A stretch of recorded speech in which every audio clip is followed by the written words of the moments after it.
السلام علیکم دوستو، میرا نام ہے اسیب شفقت اور آپ دیکھ رہے ہیں ہنسی ٹی وی۔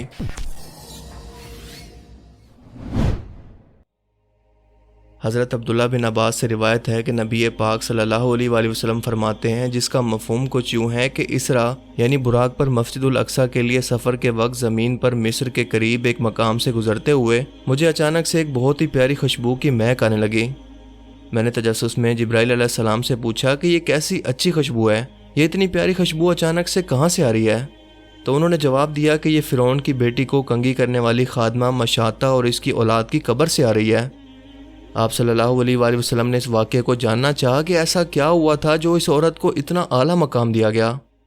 حضرت جبرائیل علیہ السلام نے بتایا کہ فرعون کی بیٹی کو کنگھی کرتے ہوئے اس عورت کے ہاتھ سے اچانک کنگھی نیچے گر گئی تو اس کی زبان سے بے ساختہ نکل گیا کہ بسم اللہ، کیونکہ وہ کسی فرعون کو نہیں بلکہ ایک اللہ کو اپنا خالق اور مالک مانتی تھی۔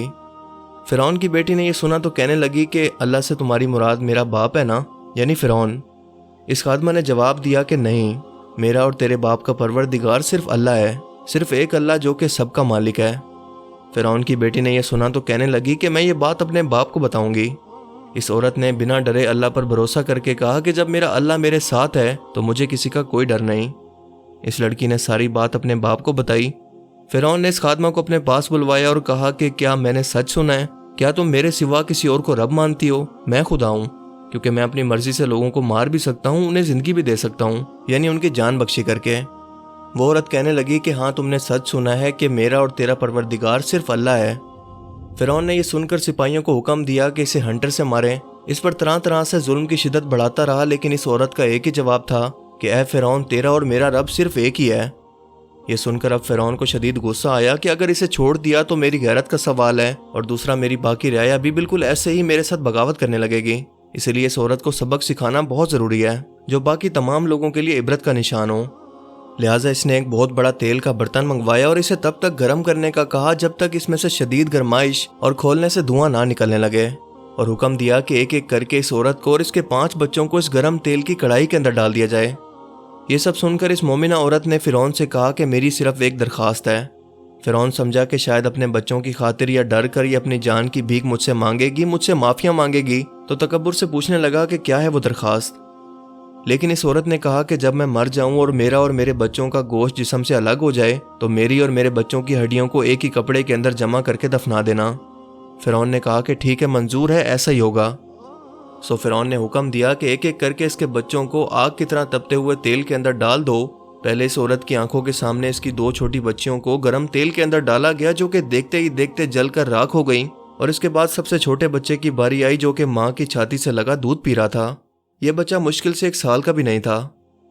جب فرعون کے سپاہیوں نے اس بچے کو چھیننا چاہا تو اس کی ماں فوراً گھبرا گئی، اس کی ممتا اس پر غالب آ گئی۔ لہٰذا جب فرعون کے سپاہیوں نے اسے گھسیٹا تو اس نیک بندی کی آنکھوں تلے اندھیرا چھا گیا۔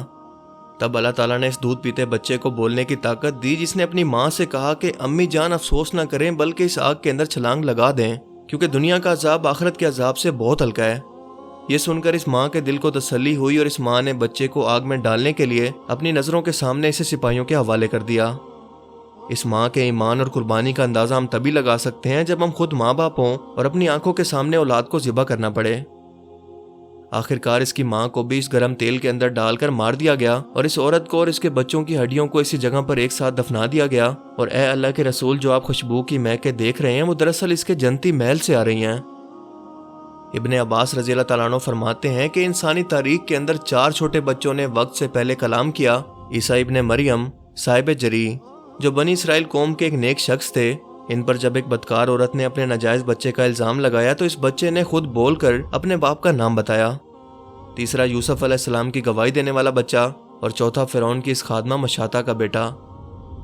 اور ہمارے آج کے مسلمان کے ایمان کا یہ حال ہے کہ اپنے سامنے گناہ اور ایون کے شرک ہوتا دیکھ کر بھی ہم کسی شخص کے شر سے یا ڈر سے اپنی زبان کو کھولنا پسند نہیں کرتے۔ اپنی جان کا ڈر ہمیں سب سے پہلے لگتا ہے۔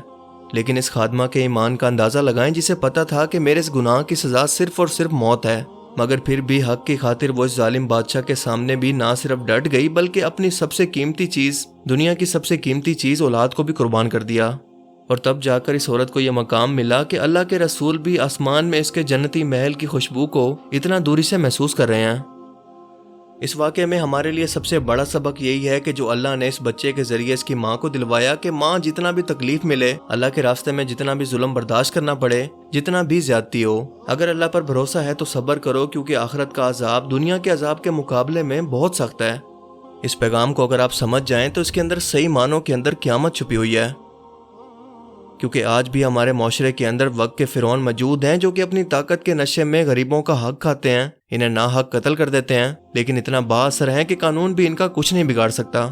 دنیا میں تو بے شک یہ لوگ کامیاب ہیں، ان کے پاس پیسہ، دولت، شہرت سب کچھ ہے، حکومت وقت کے ساتھ بھی یہی ہیں، کوئی بھی ان کا کچھ نہیں بگاڑ سکتا، تو کیا ان کا حساب ان سے کوئی بھی طاقتور ہستی کیا کبھی بھی نہیں لے گی؟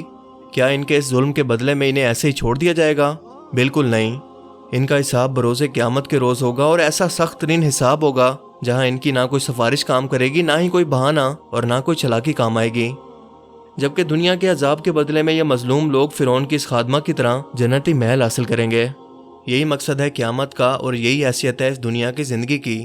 60-70 سال کی زندگی کے بدلے آپ کو ہمیشہ کی ایسی زندگی کا فیصلہ کرنا ہے جس کے اندر کوئی موت نہیں، جہاں صرف انصاف ہوگا۔ یہ اوقات ہے اس دنیا کی۔ 25 سے 30 سال ڈگریز پر لگا کر زیادہ تر انسان حلال اور حرام کی تمیز کیے بغیر صرف مال کمانے کی لالچ کے اندر اتنا مصروف رہتے ہیں کہ دنیا اور آخرت اور اپنے رب کو بھی بھول بیٹھتے ہیں۔ ان کے دماغ میں صرف ایک ہی چیز ہوتی ہے، پیسہ پیسہ پیسہ، کہ صرف یہی دنیا میں کامیابی کی ضمانت ہے۔ یہ پیسے کے بت کو پوجنا شروع کر دیتے ہیں، ساری زندگی اسی کے پیچھے بھاگتے رہتے ہیں، اور یوں اسی غفلت کے اندر زندگی کے 40-50 سال تک جا پہنچتے ہیں۔ اب جا کر انہیں احساس ہوتا ہے کہ میری جوانی تو اب رہی نہیں، میں اس مال کا کیا کروں، لہٰذا اب اس کی اولاد اس کے مال کی وارث بنتی ہے، اور یہ بے وقوف انسان ساری زندگی سب کچھ اکٹھا کر کے اللہ تعالیٰ سے بھی ناراضگی مول لے کر اپنا زندگی بھر کا یہ سارا اکٹھا کیا ہوا مال اپنے وارثوں کو تقسیم کر کے یا اپنی اولاد کے حوالے کر کے خود قبر کی مٹی میں پہنچ جاتا ہے۔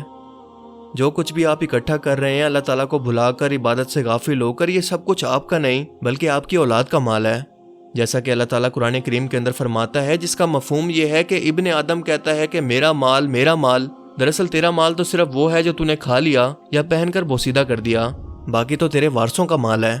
ابن آدم کی مال کی عوض کو تو صرف قبر کی مٹی پورا کر سکتی ہے۔ اور یاد رکھیں کہ شیطان نے اللہ سے یہ وعدہ کیا تھا کہ میں انسان کو انہی چیزوں کے ذریعے گمراہ کر کے جہنم تک انسانوں کو پہنچانے کا اپنا وعدہ پورا کروں گا، انہیں لمبی عمر کا لالچ دے کر، دولت اور شہرت کا لالچ دے کر، کیونکہ یہ دنیا کی ایسی اٹریکشنز ہیں، یہ ایسی لذتیں ہیں جن کے اندر کھو کر انسان اپنے رب کو بھی بھلا بیٹھتا ہے، اور یہ بات شیطان اچھی طرح سے جانتا ہے۔ لہٰذا میرے بھائیوں، ایک بار سوچئے گا ضرور کہ کیا دنیا کمانے کے چکر میں آپ اللہ کو ناراض کر کے کہیں گھاٹے کا سودا تو نہیں کر رہے۔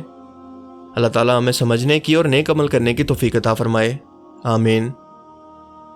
مجھے امید ہے کہ آج کی اس ویڈیو سے آپ کو بہت کچھ نیا جاننے کو ملا ہوگا، اور یہ ویڈیو آپ کو پسند آیا ہوگا۔